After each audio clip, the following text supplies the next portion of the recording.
सावन के सोमवार के दिन व्रत रखने का विशेष महत्व होता है। अगर सावन के सोमवार के दिन व्रत रखते हैं तो यह कथा अवश्य सुननी चाहिए।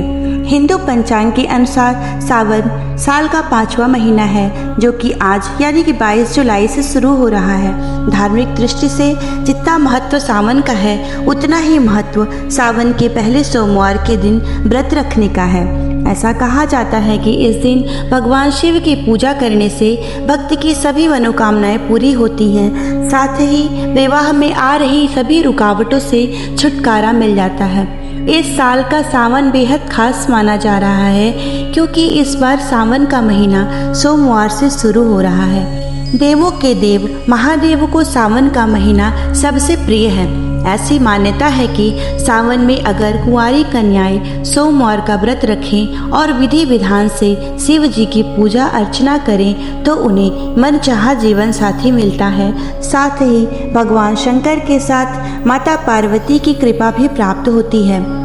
सावन में शादीशुदा महिलाएं अपनी पति की लंबी आयु के लिए 16 सोमवार का व्रत रखती हैं। वहीं कुंवारी कन्याएं योग्य वर पाने के लिए सोमवार का व्रत रखती हैं। सोमवार का व्रत पुरुष या स्त्री कोई भी रख सकता है। ऐसे में अगर सावन के पहले सोमवार के दिन व्रत रखते हैं तो इस व्रत कथा को अवश्य सुननी चाहिए। सावन के पहले सोमवार की व्रत कथा। पौराणिक मान्यता के अनुसार एक बार एक धनी व्यापारी जो भगवान शिव का बहुत बड़ा भक्त था, उसके पास बेशुमार धन दौलत थी, लेकिन धन से संपन्न होने के बावजूद वह बेहद दुखी रहता था, क्योंकि उसकी कोई संतान नहीं थी। वह पुत्र की चाह में दिन रात भगवान शिव की आराधना करता था और हर सोमवार को व्रत रखता था। उस व्यापारी की भक्ति देखकर एक दिन माता पार्वती ने भोलेनाथ से कहा, यह व्यापारी आपका सच्चा भक्त है, तो आप उसकी मनोकामनाएं पूरी कर दीजिए। यह सुनकर महादेव ने माता पार्वती से कहा, इस साहूकार का कोई पुत्र न होने के कारण यह दुखी रहता है। माता पार्वती ने शिव जी से उस व्यापारी को वरदान देने के लिए कहा। इस पर महादेव ने देवी पार्वती को बताया कि इस साहूकार के भाग्य में पुत्र का योग नहीं है। ऐसे में अगर इसे पुत्र का वरदान दिया गया तो वह बालक सिर्फ 12 साल की आयु तक ही जीवित रह पाएगा। इतना सुनने के बाद माता पार्वती ने शिव जी से कहा कि उस साहूकार को पुत्र का वरदान दे दीजिए, अन्यथा वो भक्त आपकी पूजा करना छोड़ देगा। माता के बार बार कहने से भगवान शिव ने साहूकार को पुत्र प्राप्ति का वरदान दे दिया, लेकिन वह सिर्फ 12 साल तक ही जिंदा रहेगा। भगवान शिव ने पुत्र का वरदान पाकर भगवान शिव से पुत्र का वरदान पाकर वह व्यापारी बहुत खुश हुआ, लेकिन वह बेटे की इतनी कम उम्र सोचकर दुखी हो गया। बेटे के जन्म के बाद भी वह व्यापारी रोजाना भोलेनाथ की पूजा अर्चना करता रहा और सोमवार का व्रत रखता था। इसके बाद बेटे के 11 साल होते ही व्यापारी ने उसे उसके मामा के साथ काशी जाने को कह दिया। व्यापारी ने अपने बेटे के मामा से कहा, इसे काशी में पढ़ाइए और रास्ते में जहाँ भी रुकना, यहाँ पे यज्ञ और ब्राह्मणों को भोजन कराते हुए आगे बढ़ना। उसी रास्ते में एक राजकुमारी का विवाह हो रहा था। जिससे उस राजकुमारी का विवाह होना था, वो एक कान से काना था। जब राजकुमारी के पिता ने उस साहूकार के सुंदर बेटे को देखा तो सोचा, क्यों न इसे ही घोड़ी पर बिठाकर इससे सारी रस्में करा दी जाए। इसके लिए उन्होंने उस लड़के के मामा से बात की और कहा कि इसके बदले हम तुम्हें खूब धन देंगे। यह सुनकर मामा भी राजी हो गया।